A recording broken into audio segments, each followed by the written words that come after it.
Mummy daddy sorry, నాకు respect లేకుండా, value లేకుండా నాకు బ్రతకాలని లేదు. నా క్యారెక్టర్ని మొత్తం ఆదరించాను.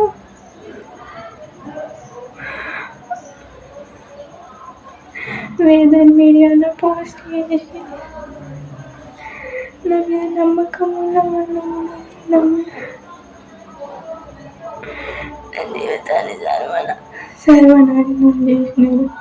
నేను సూసైడ్ చేసుకోవడానికి గల మెయిన్ రీజన్ వేదాన్ మీడియా. నేను రమ్మ ఆ కింద కమెంట్స్ చేసిన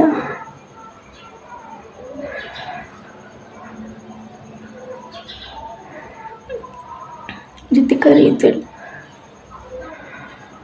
బృందా, శ్రవంతి, శామ్యు, ఝాన్సీ రాణి నాకు బ్రతకాలని లేదు.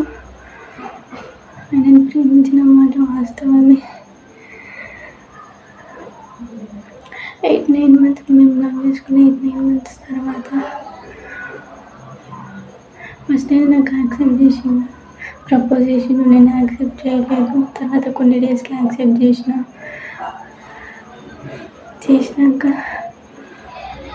8-9 months తర్వాత కానిస్టేబుల్ ఎగ్జామ్కి ప్రిపేర్ అవుతున్నప్పుడు మెడికల్ టెస్ట్ చేయించుకోవడానికి హెచ్ఐవి ఉందని వచ్చింది.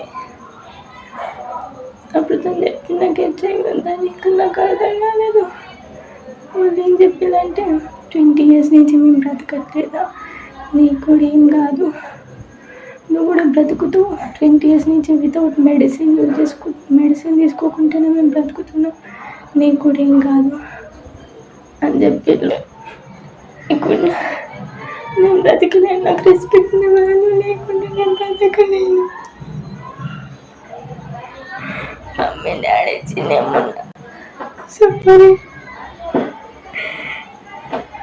చేయని తప్పుకి నన్ను పిచ్చి పిచ్చి మాటలు అన్నారు. అమ్మాయి నా మైండ్ తిరుగుతుంది.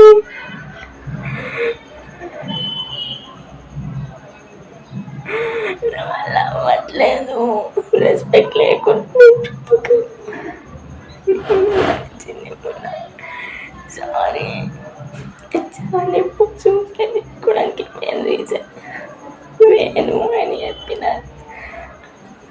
అప్పుడు మాటలు మేము మ్యూచువల్ అండర్స్టాండింగ్ నేర్పించుకోవాలి, ఫోర్స్ అని వచ్చాయి.